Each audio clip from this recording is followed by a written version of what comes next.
Hello, everyone, and welcome to Profitable Pastures 2023.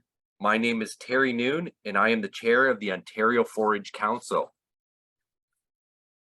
This is the third of 3 webinars for this year's virtual conference. Thank you to the Beef Farmers of Ontario for their generous partnership of this year's webinar series. Today's session is on paddock design. Jim Gerrish is an independent grazing lands educator, consultant, and writer serving farmers and ranchers on both private and public lands in the U.S. and internationally through American Grazing Land Services, LLC. He currently lives in Passimo Valley in central Idaho and works with numerous ranchers using both integrated pastures and native rangeland, as well as working with livestock farmers in high natural rainfall environments. His experience includes over 22 years of beef forage systems research and outreach while on the faculty of the University of Missouri. His research encompassed many aspects of plant-soil-animal interactions and provided the foundation for many of the basic principles of management-intense grazing. For 22 of the years he spent in Missouri, he stayed in touch with the real world on a 260-acre commercial cow-calf, sheep, and contract grazing operation. In this setting, he took a worn-out marginal crop farm and converted to a highly productive grass farm. After the move to Idaho in 2004, Jim keeps his day-to-day grazing tools sharp through management of a ranch unit consisting of 450 acres of center pivot irrigated pastures, 90 acres of flood ground, and several hundred acres of rangeland. At this time, I'd like to pass it over to Jim. Thanks, Terry. Excuse me. Happy to be able to join you there in Ontario. I haven't been to that province for a good number of years. Maybe one of these days, I'll get back there in real life again. And as Terry said, the topic for tonight is going to be paddock design. It says the why and how of pasture subdivision. I'm going to start with a little bit of the why. I don't exactly know the makeup of the audience there, but if it's like most groups, there's some experienced grazers in here. There's some beginners. There's some intermediate. So we're going to do just a little bit of background information and what the benefits of pasture subdivision and moving cattle around are. So a lot of people who live on farms and ranches, across North America and the U.S., Canada, Mexico, they don't even realize it, but most of them are vastly underutilizing their grazing resources. So I've been in most of the Canadian provinces. I've been in 49 of the 50 U.S. states, worked on, 5 different continents, and I see the same thing over and over. And my estimation is that most pastures are being managed at less than 50% of their actual productive capacity. And a lot, sadly, are, in the 30 to 40% range. The main reason for that is, again, whether we're north of the border or south of the border, there's still a lot of set stocking takes place. Cattle are put to pasture in the spring and they stay there until fall or winter when they're brought in to be fed. And I kind of describe this. The problem with set stocking is we have a defined space, but an undefined time. And that often leads to severe grazing, overgrazing, inadequate recovery, which diminishes the plant community, which diminishes soil health underneath, and lowers the overall productivity and potential profitability of the farm or ranch. When I think about pasture subdivision, a good number of years ago, I stopped thinking about it as subdividing an area. I don't think in terms of how many acres do I put in this pasture, how many acres do I put in that pasture. My basis for subdivision is creating smaller units of time.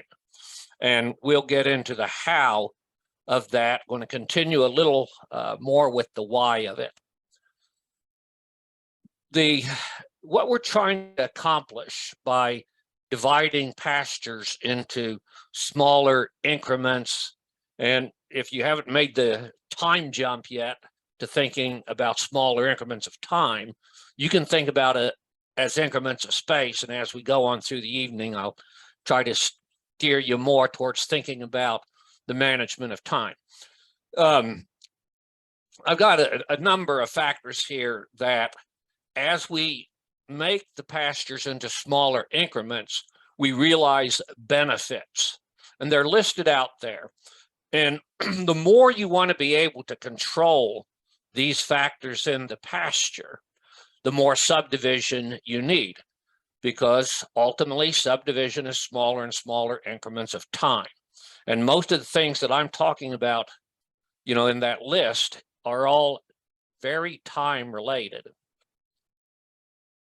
When we implement time-controlled grazing, and the result of this list of benefits ultimately is an increase in carrying capacity.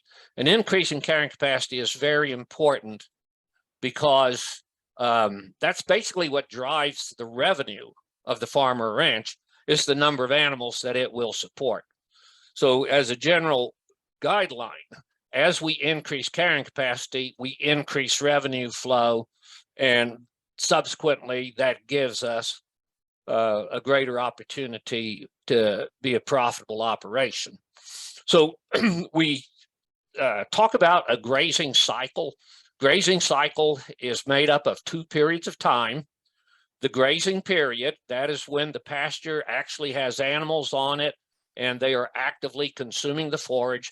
And then we have the recovery period, when the livestock are not in that part of the pasture and the plants, soil, and everything else in the ecosystem is given a chance to recover from the grazing event. The next 2 slides, I think, are the simplest explanation that I can give as to why we go to shorter and shorter grazing periods.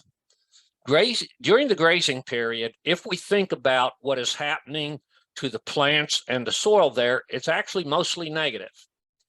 Because the animals prefer to graze leaves, which is the photosynthetic factory, when we put animals into a pasture, they start eating leaves, and so photosynthesis is being diminished. Now, if we take the energy manufacturing off the top of the plant, that's less energy flowing to the root system. So the root system is forced to contract, which isn't all negative. But a key part of that also, if there is not excess energy from the plant, we do not have, or we have a reduction in direct transfer of carbohydrate energy from the plant to the microbes in the rhizosphere. And over the last 15 to 20 years, the fastest advancing part of soil science is soil biology. And we know way more today than we did 20 years ago in terms of the symbiotic relationship between higher plants and the microbes that inhabit the soil. The vast majority of microbes in the soil are beneficial to plant life, to human life. There's pathogenic bacteria, there's pathogenic fungi down there, but for the most part, it is a very positive relationship. About the only positive thing that happens during the grazing period is that the livestock are returning nutrients to the soil through excretion. So the shorter the duration of the grazing period, the sooner the pasture can move into the recovery period. And in the recovery period, mostly positive things are happening. So we take the animals away, they're not biting off leaves any longer, new leaves start to grow, and so photosynthesis begins to increase again. As we have more photosynthesis taking place, the root system can expand again, there's good energy flow downward. in the plant, and the flow of energy to support the commerce that the plant has with the soil microbes is resumed, and all these good things happen. And then nutrients are being released from fecal material, from plant material that may have been trampled down in the previous grazing period. So mostly positive things happen during the recovery period. So it's in our best interest to make grazing periods shorter, and make recovery periods longer, but only up to a point. We can over-rest a pasture and have some negative things happen to our plant community. So we're really trying to optimize the balance of use and recovery. And it's in our best interest to really understand that the recovery period needs to change seasonally. It isn't a fixed number of days in every grazing cycle. We're running on biological time, and so it's a flexible recovery period that we need to have. Okay, so where most of you live there in Ontario, it's what I would consider a high natural rainfall environment. You know, I give this talk for desert rangeland also. And like in my situation, as Terry said in the introduction, we have 450 acres under center pivot, and we put about 30 to 32 inches of water on that in a year. And then we have desert rangeland, and our natural precipitation is only 7 to 8 inches. And for those of you who can't do the quick math, that's less than 200 millimeters that we have. But in a high rainfall environment, in our grazing management, we have a lot of focus on what we're doing in the pasture today. The degree of utilization, the post-grazing residual we leave behind. We're really managing the grazing period part of it. We are managing in the moment. And then we have a recovery period to allow things to come back. Again, most of you probably are well aware of these benefits to shorter grazing period, you know, and high stock density. And we consider stock density the most powerful tool in the grazer's toolbox. Stock density is the tool that we use to accomplish a lot of our management objectives in terms of manipulating the plant community, driving manure distribution and the nutrient cycles. So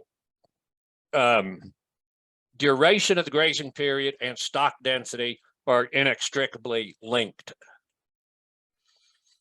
We're going to move away from the why of subdividing pastures into the how. And so these are some of the things we'd be thinking about as we start. You know, I'm trying to retire out of the consulting business now, but I've been a grazing lands consultant in private business for, excuse me, right about 20 years now. And so if I were sitting down with a client and we're going to talk about doing a change in grazing management on that individual's property, and we're going to use the tools of stock water development and subdivision fencing to accomplish some of those goals. So this is what we start with. And, you know, the evaluate your resource and develop your goals are kind of a chicken or an egg type thing in a lot of people's mind.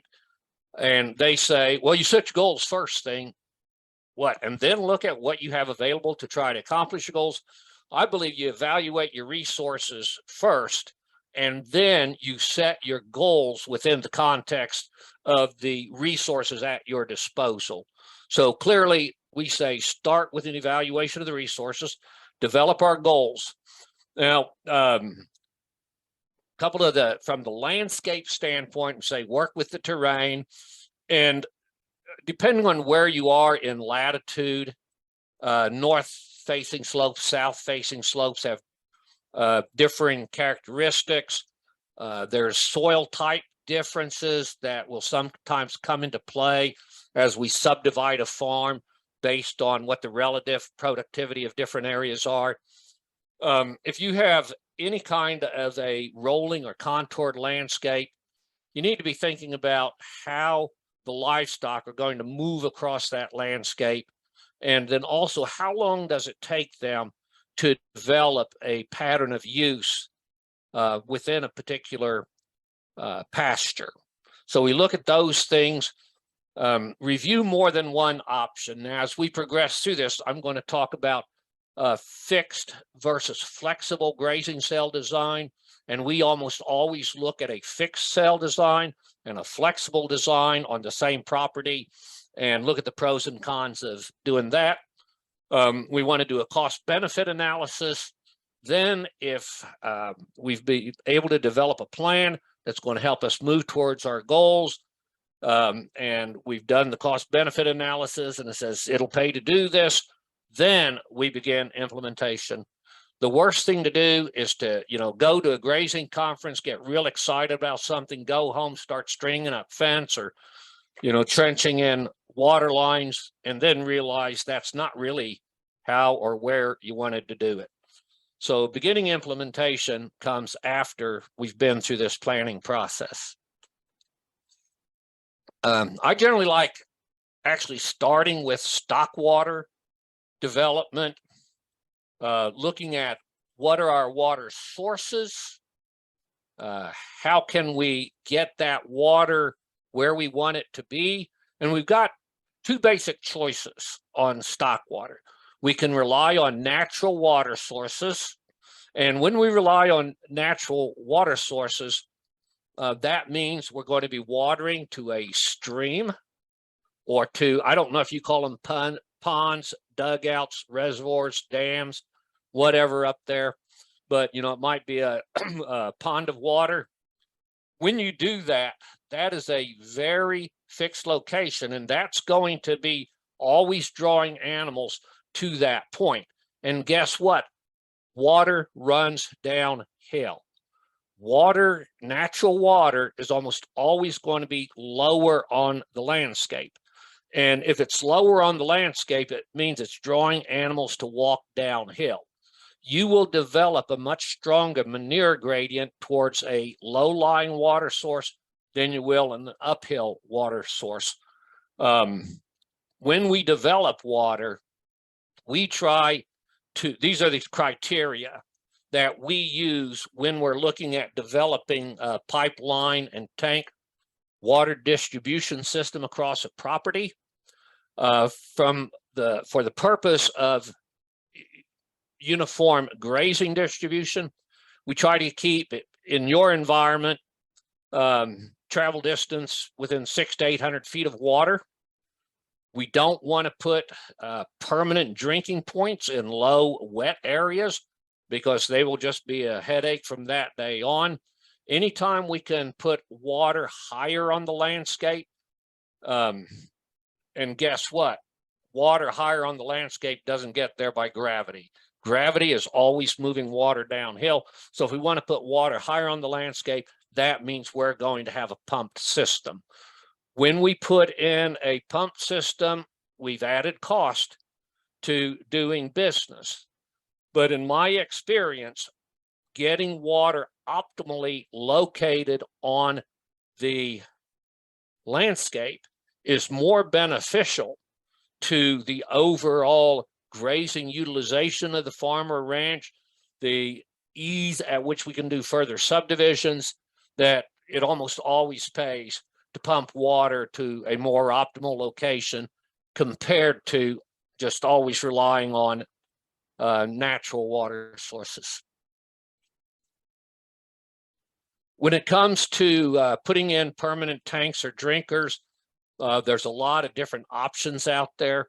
A lot of this, the type of drinker you put in, two big factors driving it.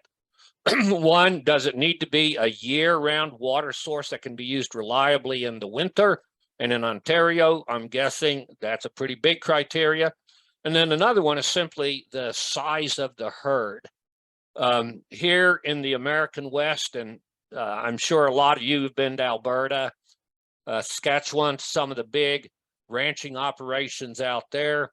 And when you're looking at, 500, 1,000, 2,000 head of cattle in a single herd, suddenly the reservoir and the tank edge space that we need to provide is very, very different from someone who's running, 40 cows or 100 steers in the eastern part of our countries.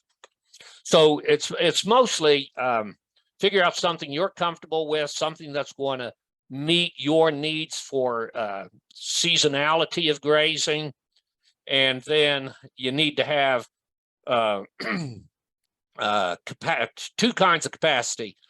We need storage capacity if we have slow recharge rate. And excuse me, I had to cut some slides out of this talk to get it down to the proper time frame. So I don't necessarily know whether or not the slide that I expect to be next is going to be there, because it might be something I cut out. And that is something that I cut out. When we get into flexible grazing cells and using movable tanks, then recharge capacity, how fast can we deliver water back into that tank, becomes the real critical factor. So when we start thinking about splitting up these pastures, one of the first questions is, well, how much permanent fence do you need to build? And we'll get into this again in fixed versus flexible grazing cells. But the big determinant of how much permanent fence you build is the frequency of rotation. Are you wanting to move livestock once a week, twice a week, every day, 4 times a day? Those are all going to have different criteria for how we design the grazing cell. So frequency of rotation is real important. We configure, and by the way, when I talk about permanent fence, and it will get defined a few slides out here, excuse me, but I'll say it now first. Our view of a permanent fence for cattle is 1 or 2 electrified wires, 12.5 gauge high tensile wire. If we're dealing with sheep and goats, we're going to go to 3 wires, possibly 4, depending on the basic mental attitude of your sheep or goats. But we do have different configurations of permanent fence, whether we're dealing with just cattle or cattle along with the small ruminants as well. When we do an infrastructure project, working with a client, I almost always try to express it first on what is this going to cost per acre to do it. Because then you can say, and let's just say we figure out this is a $40 an acre project. I ask, well, what else could you do with that $40? And if it's an operation that's been using nitrogen fertilizer, I'm not sure what the nitrogen price in Canada is right now, but down here, if you had $40 to spend, that'd be 1 year putting on 50, 60 units of N per acre. And by the way, I do a lot of work in Alberta, Saskatchewan, British Columbia. And when I first went up there and tried to talk to them, in kilograms per hectare and meters as a measure of distance, hectares, they said, no, pounds per acre, tons per acre, we understand. We know how long a foot is. So, and I gather in Eastern Canada, there's a much stronger tendency to use the Systems International rather than the English units. So forgive me if I'm saying acre too much. But the reason I present it first on a per acre basis and say, what else could you do with $40 an acre? If I say, that's 50 pounds of nitrogen 1 year, and in 90 days after putting that fertilizer on, the benefit from your farm is basically gone. You could invest $40 an acre in infrastructure that's going to be there working for you for the next 20 years. And when I do it that way, a lot of people say, oh, that makes sense. Yeah, I can afford to do that. But if I just came right out and said, this is going to be a $78,000 project, ooh, a lot of people back off from it. So analyze it on the land unit basis and think in terms of what are you going to get back from making that investment on the land. Now, I thought there was one more there. There's not. Okay. So then we have to consider the question of how big should a pasture be? And so that depends on how much forage is typically going to be available in that pasture when you bring livestock there. How many animals are you bringing? What's the weight of those animals? And how frequently do you want to rotate them? That's what defines how big pastures are going to be, and hence how much fence we're going to be putting up. The criteria that we use for determining how many grazing cycles you might run in a year, our wet country guideline is for every 7 inches of precipitation you receive. So that's about what, 17, 18 centimeters. So 170 millimeters, that, but that's the criteria. That's the amount of water we're looking at to basically allow a pasture crop to recover and get to an appropriate grazing stage, about 7 inches of water. As you go further north, it becomes less. And those of you who are in that little part of Ontario that runs down between the Great Lakes, down where Windsor is, which my mother's parents came from Windsor, so I know where that is. That's a very different climate than far southwest Ontario. That's more like, Minnesota or North Dakota. So this number is going to vary somewhat. As in parts of British Columbia, we figured it's as low as 5 inches, but basically we use this 7 inches. I'm going to round that up to 200 millimeters and say, okay, if you get 1,000 millimeters of rainfall a year, you divide that by 200, that would be 5 grazing cycles that you could plan for. Hopefully that makes sense. That's the criteria we use. In rangeland country, we use 10 inches. The next thing we think about is how long are we willing to let the livestock stay on a pasture area. And in productive environments, I usually like to keep that to no more than 3 or 4 days that they're in the same area, because by the 4th day, we are getting new regrowth, coming from the plants that have been grazed off. And we're trying to keep the livestock from grazing off new growth that is coming from stored carbohydrate energy rather than from active photosynthesis. So that's why we want to keep that to a 3 to 4 day period of occupancy. Now, within that pasture, we might be using portable fence and giving them a daily allocation or, a half-day allocation or whatever. And we're typically moving away from a fixed watering point, incrementally. But we want the maximum amount of time that they're coming back to this watering point to only be 3 or 4 days. So this is how we go through the calculation. I'm using an example with 30-inch precipitation, so that's a little more than 4 grazing cycles possibly.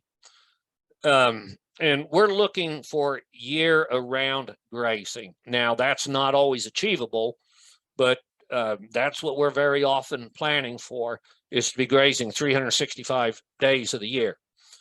And so if we have 365 days in the year, and we say 3 days is going to be our maximum length of stay, and we're going to run 4 grazing cycles, 365 divided by 12 says we need 31 pastures. Now, does that mean 31 permanently fenced pastures? No, not necessarily, if we're in a flexible grazing cell.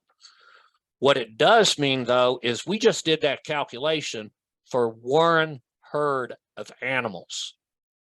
What if you have 3 different herds on your place? Is the 31 pastures going to get the job done? No, because it only gives you 10 pastures per herd to rotate through, and you're going to end up with a length of stay longer than you want, and that always leads to shorter recovery, shorter recovery periods than what you want. So we did this calculation, but we need to be able to create 31 pastures per herd. If we have a beef cow herd, a replacement heifer herd, and a herd of stockers, that's 31 pastures for each herd. Now, someone should wave their hand and say, but I'm only going to have stockers there for 150 days. Exactly. Then you would figure your stocker herd requirement based on 150 days, not the 365. All right, now we're going to define what is a fixed grazing cell and what is a flexible grazing cell. A fixed grazing cell uses permanent fence and watering points. Remember, I said a permanent fence is one or two strands of electrified high tensile. It does not have to be 5 strands of barbed wire with an H brace. It doesn't have to be woven wire with a double H brace. What that guy's leaning on right there is the end assembly for a single wire fence. It's got a dead man brace below it. Unfortunately, they didn't put it in right and the post tilted a little bit. You put one of those tire tanks in place, you're not going to pick it up and move it around very much. So that's a permanent watering point. And that's what we build fixed grazing cells with. And I said we were going to define this later on. Since I've already defined it, there it is. It gives a little more solid ends and pointers with line posts. The wildlife can't knock the wire off. We have elk running all over the place out here. We have big herd of pronghorns, antelope, lots of deer, the occasional moose coming through. So we want to build a fence that's going to stand up to the wildlife, not block the wildlife and stop them from traveling through, but that can withstand the impact of the wildlife. Excuse me.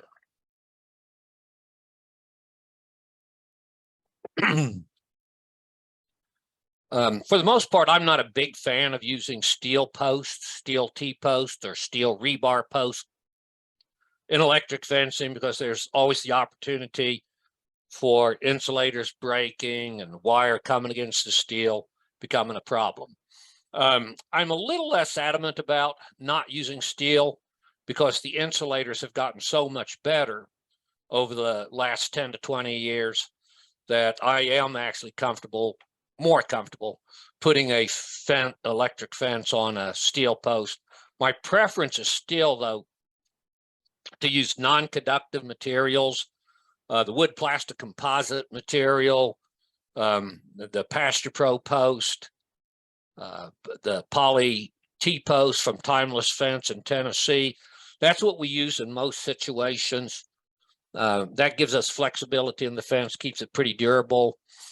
On big herds, the tire tank is what we prefer as a permanent drinking point. Just recognize when you put a permanent drinking point in, it becomes the focus of animal behavior in that pasture. We typically, when we're putting permanent pipe in, we're ripping it in. Now, our historic frost line here is between 6 and 7 feet.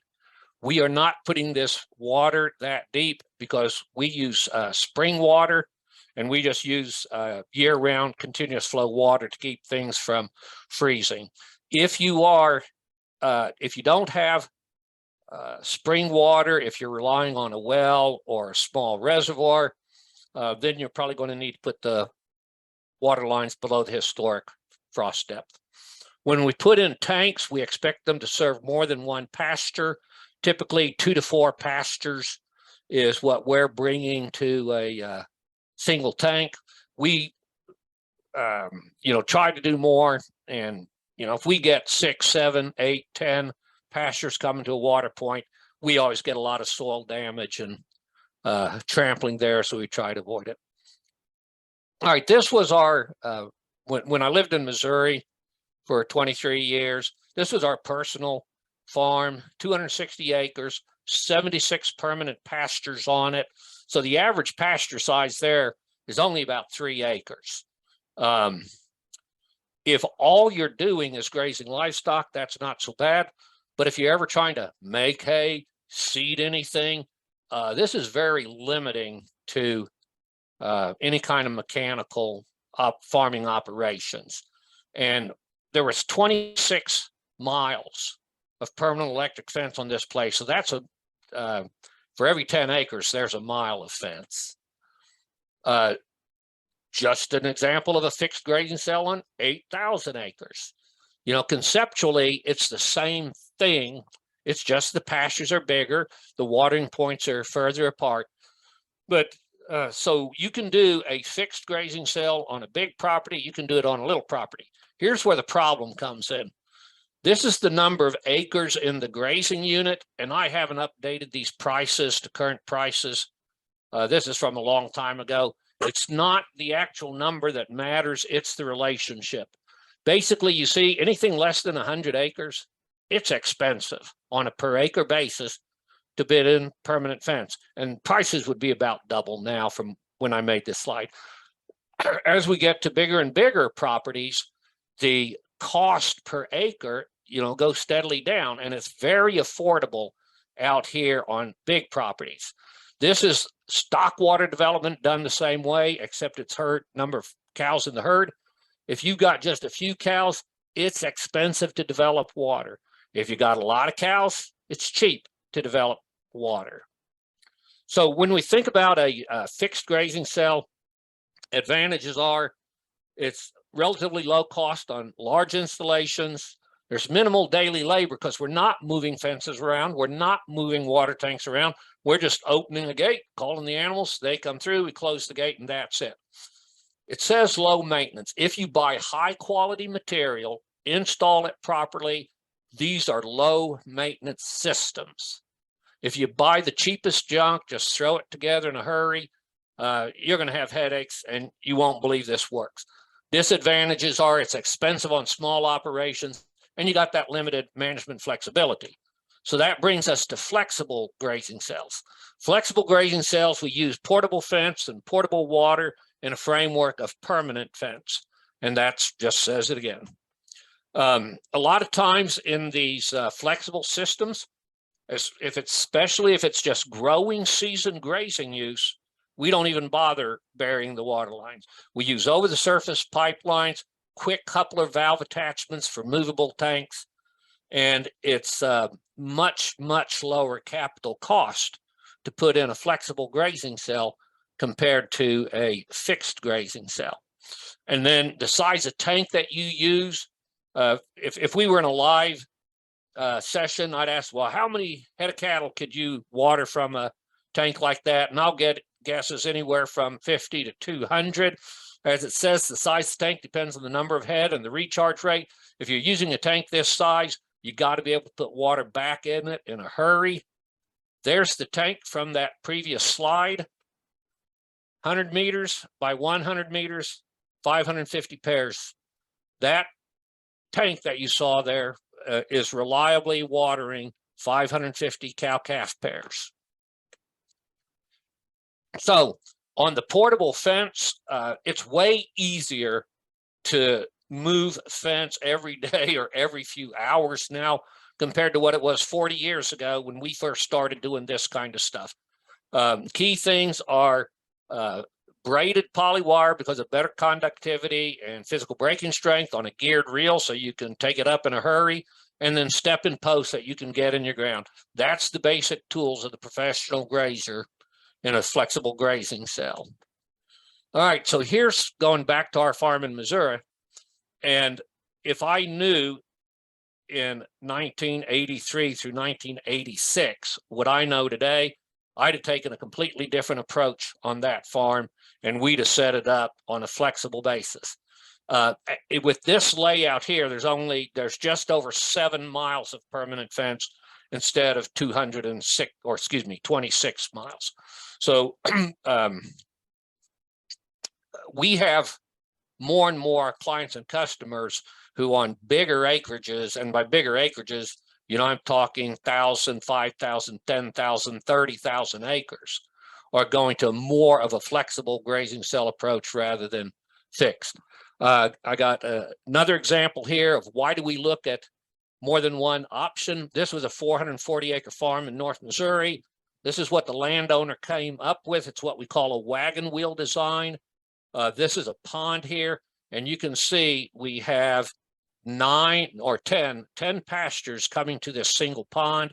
Over here, there's several coming here. The cost for the fence and stock water was going to be $74 an acre. I didn't think she would be happy at all with this design because she wanted to do further strip grazing within each one of these. And you know how hard it is to figure how many acres you've allocated when you're working with a bunch of triangles. I didn't like that. I came up with another design, and oh my God, it's more expensive. But what we did here, we built a good, deep, reliable pond, put a submersible pump in it, and now we pump water to where on the landscape we want it. And we laid out much more uniform paddocks, so it becomes very easy to do your strip grazing and allocate feed out of these ones here.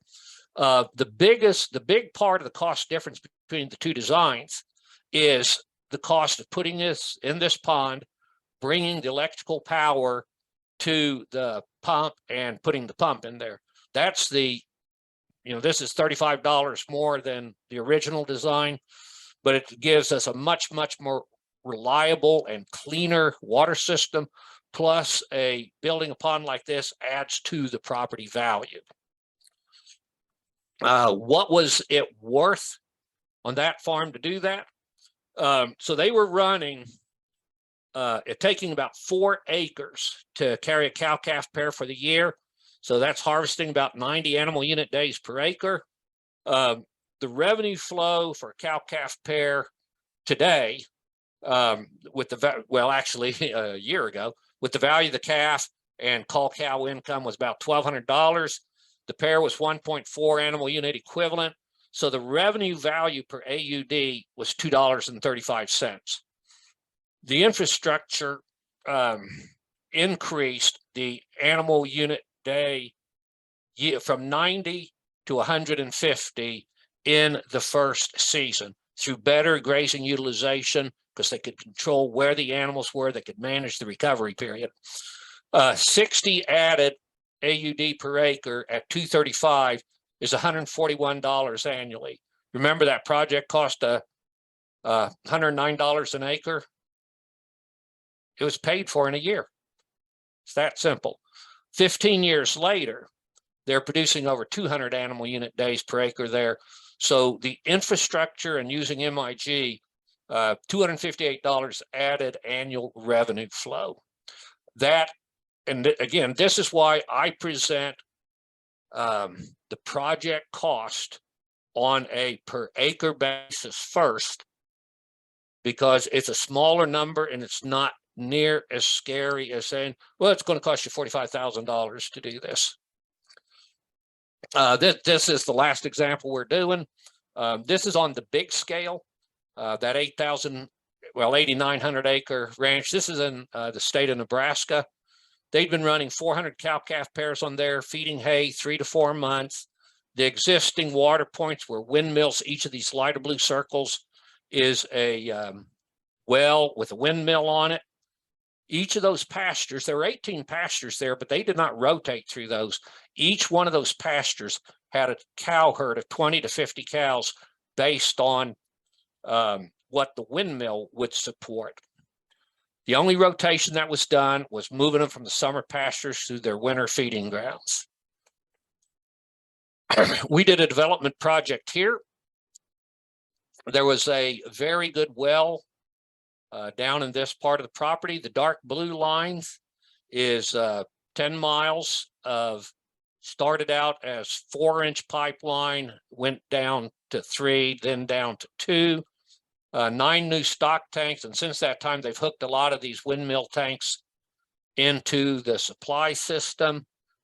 Now this was done 8 years ago, and prices have increased. But in 2015, it cost $29 an acre. put in 19 miles of 2-wire electrified high tensile to increase the paddock number from 18 to 60. That cost $7 an acre installed. So in 3 years' time, they doubled the carrying capacity of this ranch from 400 cows to 800 cow equivalents. Now, they don't run 800 cows. They run the same 400 cows, but they've added custom grazing of replacement heifers and custom grazing of yearling steers to it. But the total AUDs being harvested off this ranch is twice what it was before we did this project. They reduced the hay feeding from 3 to 4 months to less than 30 days. That saved $140 US per cow. And that was several years ago. Today, that's about $300. Native grasses that they hadn't seen in 20 to 30 years are now abundant across the ranch. Total project cost was $36 US per acre. Now, here's another way that you could double your carrying capacity and keep the old management style, and that's buy another 8,964 acres for $8 million, plus closing costs, fees, more property tax, added debt, and it would continue to degrade the land. So what they did do was spend $283,000, $36 an acre, on the grazing infrastructure, no closing costs, no property taxes, no added debt. Labor efficiency went up. They were over-labored for what they were doing. They're running twice as many animal units with the same labor now. Reduce the overall operating cost, reduce cost per overhead, improve the land. That's the cheapest ranch anyone is ever going to buy. The cheapest farm that you're going to buy is the additional carrying capacity that you can capture by investing in management infrastructure. And I'm not there to sell you any books, but every talk has to end with a book ad. You can go to our website, AmericanGrazingLands.com, get our books and how-to guides and stuff. And then there's my contact information. I think, Christine, you can probably, share that with them. I'm going to end sharing the screen, come back to you for Q&A. And there we are. Wow. Thanks, Jim. You've definitely given us a lot to think about. Boy, I hope so. I think you succeeded on that front. So I have a few questions here. Okay. Just a reminder for our attendees, if you have other questions you want to ask Jim, stick them in the chat. Now's your chance. And we'll get to as many of those as we can. So when you started talking about subdividing and how it is dividing time more than dividing the landscape, when it comes to actually thinking about where to put those divisions in, that dividing fence in, to what extent are you considering things like soil type, soil drainage? Exactly, we're considering those things, because if you have markedly different landscapes on your farm and soil type differences, rather than and for conversation, let's say you have a 200-acre farm, and rather than looking at it and say, I'm going to create 40 5-acre pastures, you could look at it and say, I'm going to create 40 3-day increments of grazing. And so on your more productive soils, the area you fence for 3 days worth of grazing is going to be much smaller than on your less productive land. And that's what I mean by think of it in terms of creating smaller increments of time, not just cutting off 5 acres, 5 acres, 5 acres. You want to have the each pasture providing X number days of grazing. And this is why I really like flexible grazing cells, because using polywire, as you move through the season, you're constantly changing those allocation areas. Once you put in permanent fence, you have created that area, and in the spring, it might be way more than 3 days worth of grazing, but in the dead of summer, it might not be enough. So we like flexible grazing cells. Okay. Have you looked at solar pumps for more remote watering locations? Absolutely. We've worked with a lot of ranches farms and ranches over the last 20 years. And in a lot of those cases, solar pumping was the most viable option that we could do. Now, very often with a solar pumping system, we combine that with a storage tank at a high point on the landscape so that we can, pump water to that tank.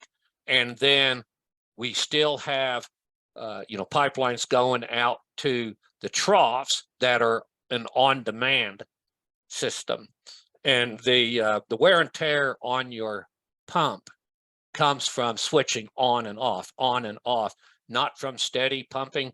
And so if we can switch our demand on and off coming out of a storage tank, gravity flowing down to the troughs, that's our preferred way of doing it. And I will say that solar technology is so much better today than it was 20 years ago, so much lower cost than it was 20 years ago. You used to have, a critical volume of herd. You had to have so many animals before it was affordable to do solar pumping. It's affordable at much, much smaller herd sizes today. Okay, thank you. Could a case be made for precision soil sampling in a grazing only, a pasture only scenario?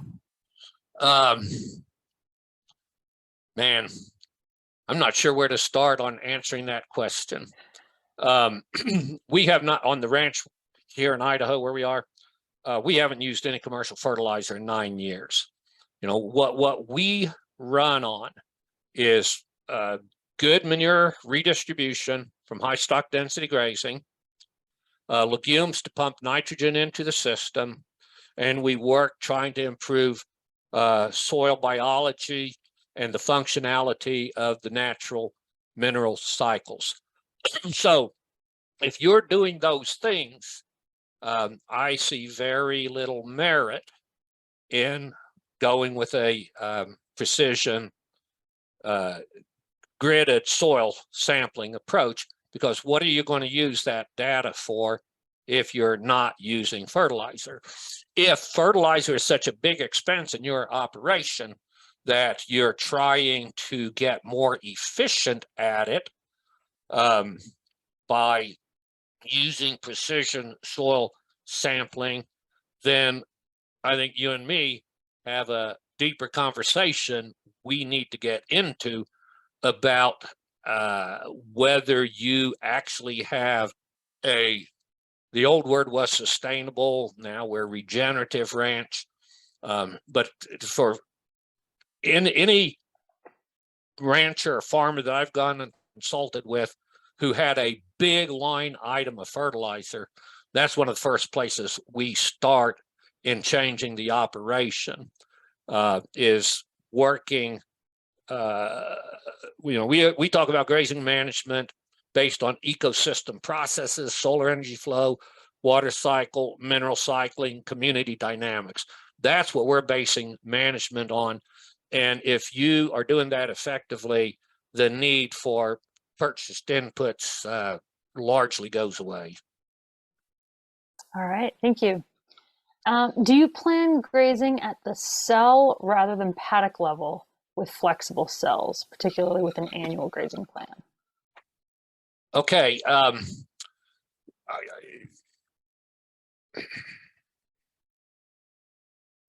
In a flexible grazing cell, we create, some kind of a larger paddock. Very often I actually call it a unit of record. And if we are running 3 or 4 grazing cycles a year through this pasture, there might be a time we're going through it at, 1 acre per day. Other times we're at 3 acres per day. Then it's down to 2 acres per day. And so we have an area, and I'll say it's a 20 acre, paddock and we may graze that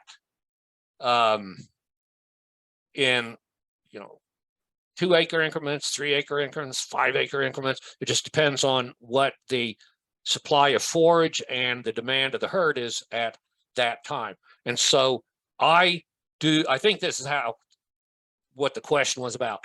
We plan on that paddock level, and then do different stripping within it. When someone says grazing cell to me, grazing cell is a whole series of paddocks that makes up what this herd is going to use over the course of the season. There is a little bit of nomenclature, confusion and differences. And I admit I couldn't clarify that question for you because the definition of cell is a bit vague. So thank you for that, Jim. Yeah. How does winter precipitation factor into your 7-inch per rotation calculation? Okay. In Tennessee, winter precipitation contributes to forage growth. In maybe the most southeastern coastal part of, sorry, I'm in the wrong province. You've just got the Great Lakes with the huge snow dumps coming off of them. Yes, we do. where you are, early winter precipitation is probably a non-factor. So the research that's been done in Western Canada and the Western US, and I realize that's different from the East, what that research says is any snow falling before February 15th is basically a non-factor in the spring and summer forage yield. Snow falling after February 15th, you count that into your precipitation supply. I guess what I should have said was for every 7 inches of effective precipitation, you plan 1 grazing cycle. Okay. Yeah, so you would need to deduct early winter precipitation out of the total. That's fascinating though, and of course, like where that research was done, often they get once that soil freezes, it's froze until spring. Whereas in Ontario, we regularly get thaws throughout the winter too, so it's a slightly different dynamic. So obviously, there's a lot of nuance there, but it's an interesting guideline to contemplate. Yeah, you got to start from somewhere in the planning process, and with holistic management, you always presume that you're wrong. Every decision you make, you presume that you're wrong, and you monitor and adjust, to ultimately try to find a stable place to be. All right. Do you ever renovate pasture with overseeding? And if so, what are you overseeding and how are you doing it? Okay. Years ago, we almost every year broadcast clover seed, sometimes trefoil, the frost seeding terminology.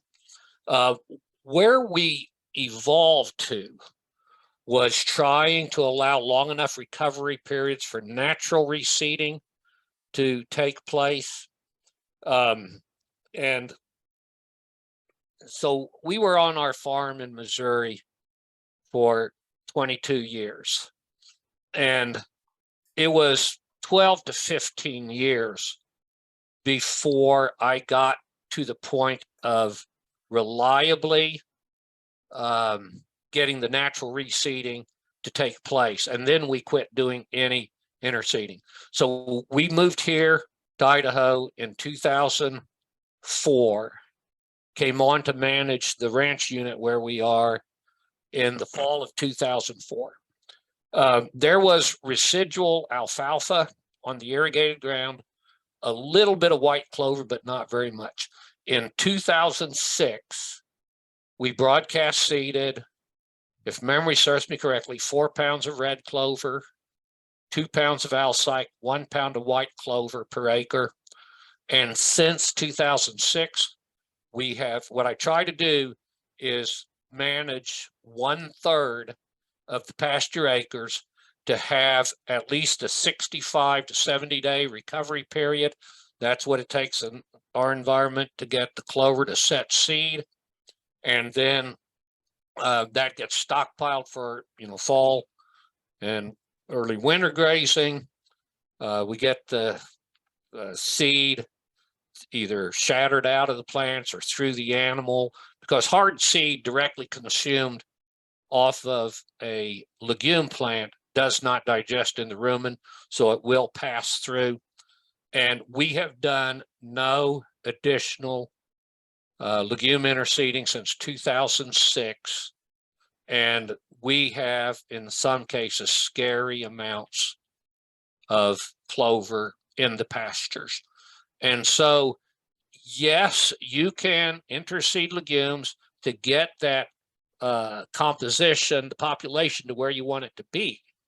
And then if you go to a management strategy to allow natural reseeding, and like I said, I do 1/3 every year, because 3 years is about as long as we expect red clover to last anyway. Alsike clover is a biennial, and so there's some of that reseeding. Each time we do a long enough recovery period, we get the alsike reseeding also.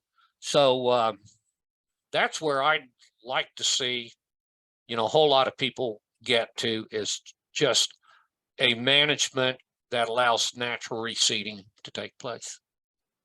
Because there's other forms, if you've got chicory planting, some of these medicinal herbs out there, or forbs in your pastures, that's giving them a chance to reseed also. All right, thank you. You're welcome. I think, looking at the time, we're going to wrap it up there. So appreciate your thoughts on this so much, Jim. Like I said, there's a lot of things to think about, and I gotta go look at whether there's been any work done on effective precipitation in Ontario, because I haven't seen it, but I haven't looked. Yeah. So I was just going to say, you're more likely to find precipitation to forage yield relationships in the drier environments, and research looking at winter moisture in terms of effective precipitation. It's a way bigger deal in the West than it is the East. So I would be surprised if you actually found Ontario work relating to winter snow and contribution to subsequent yield. And I agree that it's not likely that it's been done, just because water is not normally our most limiting nutrient until it is. So anyways, thank you again, Jim. With that, I'm going to turn it back over to Terry so that he can wrap up the evening. You're very welcome. Thanks for the opportunity. Hi, everyone there. I just see my video is stopped, so you won't see my face here, but thank you, Jim, for giving us some guidance on paddock design. So thanks again to our sponsors for their support of these webinars. And this is the final of our 3 webinars. So thank you, everyone, for attending this year. And we look forward to more events coming. Stay tuned with the Ontario Forage Network, Ontario Forage Council, for more of our events and features for the 2023 year ahead. Thank you, everyone. Have a great evening.